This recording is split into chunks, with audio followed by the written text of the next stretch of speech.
Hello दोस्तों। आज का हमारा टॉपिक है यूपी बोर्ड सॉल्यूशन क्लास 12 समान हिंदी का कथा भारती यानी कि कहानी। तो कहानी का हमारा चैप्टर 1 है ध्रुव यात्रा, जो जैनेन्द्र कुमार जी द्वारा लिखा गया है। तो आज की वीडियो में हम ध्रुव यात्रा कहानी का सारांश पढ़ेंगे। उसका सारांश जानेंगे। तो आइए इसके सारांश को हम पढ़ते हैं, देखते हैं सारांश क्या होता है इसका। देखिए, ध्रुव यात्रा हिंदी के सुप्रसिद्ध कहानीकार जैनेन्द्र कुमार द्वारा रचित कहानी है। जैनेन्द्र जी मुंशी प्रेमचंद जी की परंपरा के अग्रणी कहानीकार हैं। मनोवैज्ञानिक कहानियां लिखकर इन्होंने हिंदी कहानी कला के क्षेत्र में एक नवीन अध्याय को जोड़ा है। प्रस्तुत कहानी में इन्होंने मानवीय संवेदना को मनोवैज्ञानिक तथा दार्शनिक दृष्टिकोण में समन्वित करके एक नवीन धारी को जन्म दिया और कहानी ध्रुव यात्रा की रचना की। इस कहानी का सारांश निम्नवत है।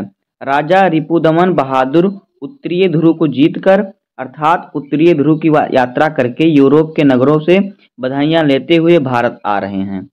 इस खबर को सभी समाचार पत्रों ने मुख्य पृष्ठ पट पर मोटे अक्षरों में प्रकाशित किया।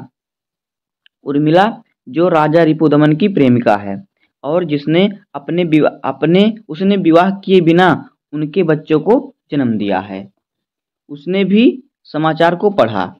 उसने यह भी पढ़ा कि वह बंबई पहुंच चुके हैं, जहां उनके स्वागत की तैयारियां जोर शोर से की जा रही हैं।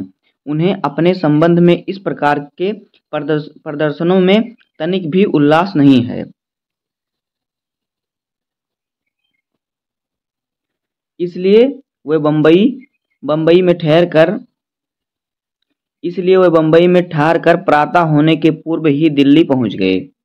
उनके चाहने वाले उन्हें अवकाश नहीं दे रहे हैं। ऐसा लगता है कि वह आराम के लिए कुछ दिन के लिए अन्यत्र जाएंगे। राजा रिपुदमन को अपने से ही शिकायत है। उन्हें नींद नहीं आती। वे अपने किए पर पश्चाताप कर रहे हैं। जब उर्मिला ने उनसे शादी के लिए कहा था तो उन्होंने परिवारजनों के डर से मना कर दिया था। उनकी वही भूल आज उन्हें पीड़ा प्रदान कर रही है। वह उसके विषय में बहुत चिंतित हैं। दिल्ली में आकर वह आचार्य मारुति से मिलते हैं, जिनके बारे में उन्होंने यूरोप में भी बहुत सुन रखा था, यानी कि सुना था।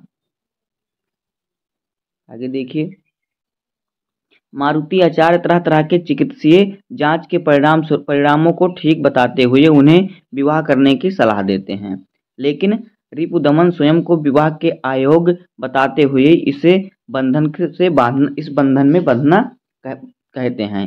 आचार्य मारुति उन्हें प्रेम बंधन में बंधने की सलाह देते हैं और कहते हैं कि प्रेम का इंकार स्वयं से इंकार है। अगले दिन राजा रिपुदमन उर्मिला से मिलते हैं और अपने बच्चों का नामकरण करते हैं। वे उर्मिला से समाज के विपरीत अपने द्वारा किए गए व्यवहार के लिए क्षमा मांगते हैं और अपने व उर्मिला के संबंधों को एक परिणति देना चाहते हैं, लेकिन उर्मिला मना करती है और उनसे सतत आगे बढ़ते रहने के लिए कहती है।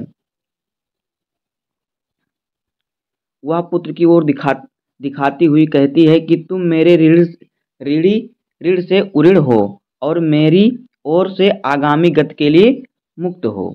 मतलब आप और आगे जाइए, अपनी जो यश है फैलाइए, अपने आगे बढ़िए और हमारे तरफ से कोई आपके लिए ऋणी नहीं है, आप मेरे कोई ऋण नहीं है। रिपुदमन उर्मिला को आचार्य मारुति के विषय में बताता है। वह उसे ढोंगी महत्व को शत्रु और साधारणतया का अनुचरण बताती है। वह कहती है कि तुम्हारे लिए स्त्रियों की कमी नहीं है, लेकिन मैं तुम्हारी प्रेमिका हूँ और तुम्हें सिद्धि तक पहुंचाना चाहती हूँ, जो कि मृत्यु के पार है। आगे देखिए, रिपुदमन आचार्य मारुति से मिलता है तथा उसे बताता है कि वह उर्मिला के साथ विवाह करके साथ में रहने के लिए तैयार था, लेकिन उसने मुझे ध्रुव यात्रा के लिए प्रेरित किया। वह और कुछ मेरी स्वयं की भी इच्छा थी। अब वह मुझे सिद्ध तक जाने के लिए प्रेरित कर रही है। आचार्य मारुति स्वीकार करते हैं कि उर्मिला उनकी पुत्री ही है। वे उसे विवाह के लिए समझाएंगे। जब उर्मिला आचार्य के बुलवाने पर उनके पास जाती है तो वे उससे विवाह के लिए कहते हैं। वह कहती है कि शास्त्र से स्त्री को नहीं जाना जा सकता, तो सिर्फ प्रेम से जाना जा सकता है। वह उसे रिपुदमन से विवाह करने के लिए समझाते हैं, लेकिन वह नहीं मानती। वह स्पष्ट कहती है कि मुक्ति का पथ अकेले का है। अंत में आचार्य उर्मिला के ऊपर इस रहस्य को प्रकट कर देते हैं कि वह ही उनके पिता हैं। इस अभागिन को भूल जाइए, यह कहती हुई वह उनके पास से चली जाती है। किनके पास से? अपने पिता के पास। जब वो बताते हैं कि मैं ही तुम्हारा पिता हूँ आचार्य मारुति, तो उर्मिला उनसे कहती है कि इस अभागिन को भूल जाइए, और वहां से चली जाती है।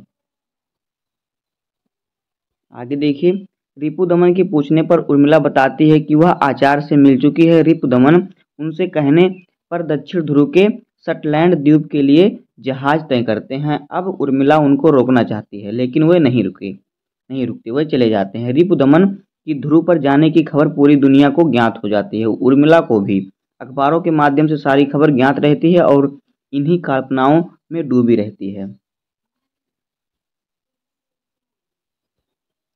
तीसरे दिन के अखबार में उर्मिला राजा रिपुदमन की आत्महत्या की खबर का एक एक अंश पूरे ध्यान से पढ़ती है।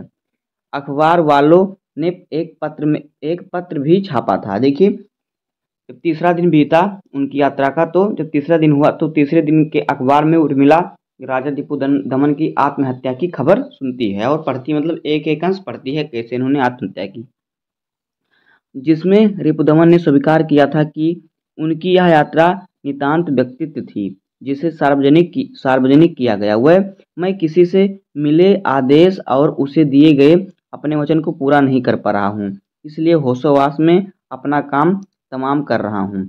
भगवान मेरे प्रिय के अर्थ यानी मेरी आत्मा की रक्षा करें। पर कहानी समाप्त हो जाती है। दोस्तों, बस इस प्रकार से ध्रुव यात्रा कहानी का सारांश हो जाएगा। उम्मीद है कि आपको वीडियो पसंद आया होगा और कहानी समझ में आ गया होगा। अगर आपको वीडियो पसंद आया हो तो वीडियो को लाइक कर दीजिएगा और चैनल पर नए हैं तो सब्सक्राइब कर दीजिए। मिलते हैं किसी नेक्स्ट वीडियो में, तब तक के लिए धन्यवाद। जय हिंद।